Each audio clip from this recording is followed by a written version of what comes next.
Hi, I wanted to present this book, The Adventures of Beagle, the Unimaginary Friend by Dan Santat. This was published in 2014 and it is a modern fantasy book. I say that it is a modern fantasy book because it has settings that are in the real world as well as in the imaginary world, which makes it fantasy. And modern fantasy is defined as something in a book that cannot happen in our real world.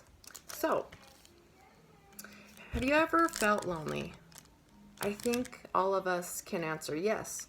Whether we are kids or whether we're adults, everyone has felt lonely. And I love this book because it talks about loneliness in a way that anyone could relate to the main character. And I find that modern fantasy does a really good job of putting our feelings in a different perspective so that we can look at them in a different way, and I find that it helps find our answers a little bit better. So I wanted to analyze this book.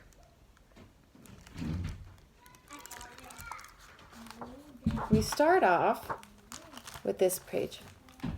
I love the colors of this book. I find that the colors really reflect the main character's feelings, and this picture to me just says pure happiness. So here we are. Beagle is this guy right here, the main character. He's born into the world of imaginary friends, and the thing is, they don't have friends yet. They're imaginary, but they wait for their real life friends to find them, to imagine them. And so the story begins with Beagle. He's waiting for his imaginary friend, or his friend, to imagine him. And he's waiting and waiting, and finally all the other imaginary friends get picked, all but him. And so he's left alone, as you can see in this picture right here. And it says that no one ever came to get him. And I love Beagle for many reasons, but one of the things I love very much about this book is because he doesn't just sit around and wait for things to happen. And I think that's one of the main topics of this book, that you don't just wait for good things to happen. You can make them happen for yourself. And so here we see he has a really great idea. Notice the colors of the book. They're bright and vivid, displaying very well his emotions.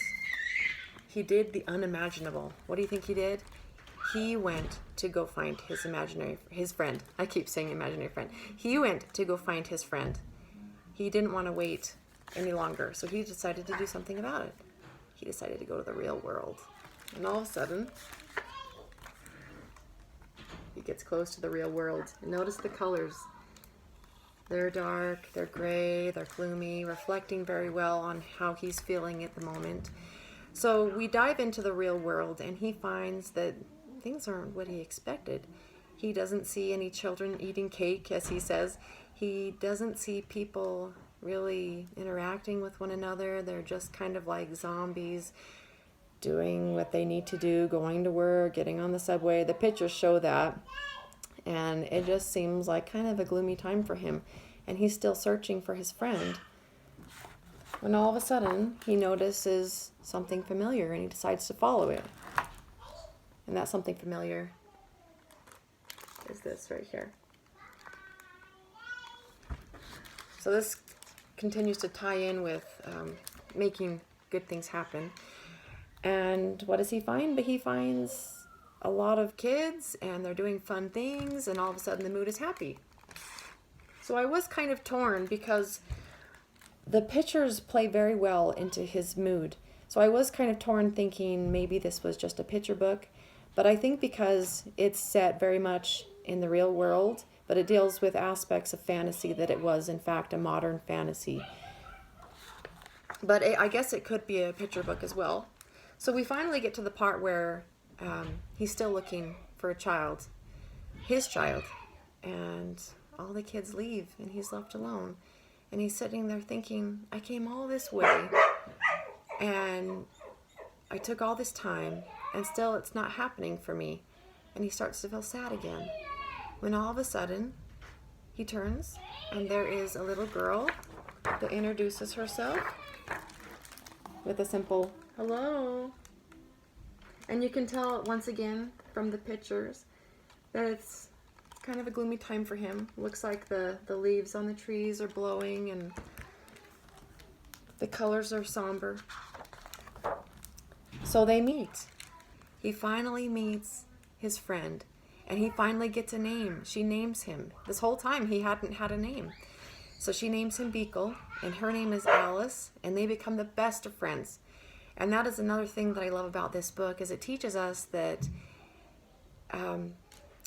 even when things seem gloomiest, they can be happy.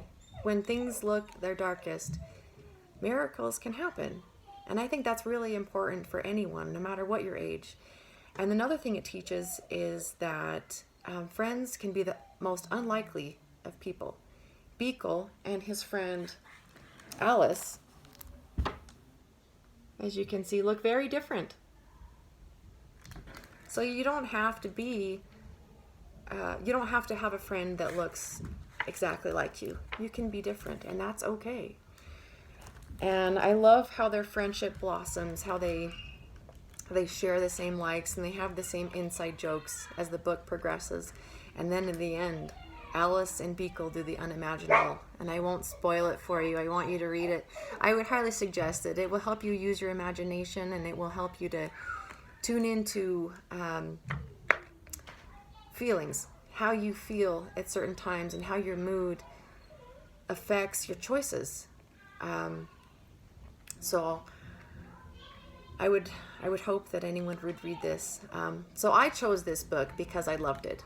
I loved how it made me feel. I love how it made me think, and I feel like it taught me a lot of things. Another one of the things it taught me that I haven't mentioned is it taught me to never give up. And most important of all, that you are not alone.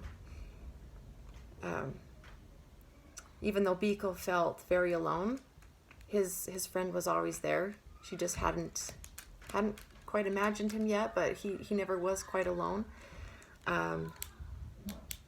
So yeah, I would say this is a very good example of the modern fantasy genre, and I would suggest anyone to go and read it.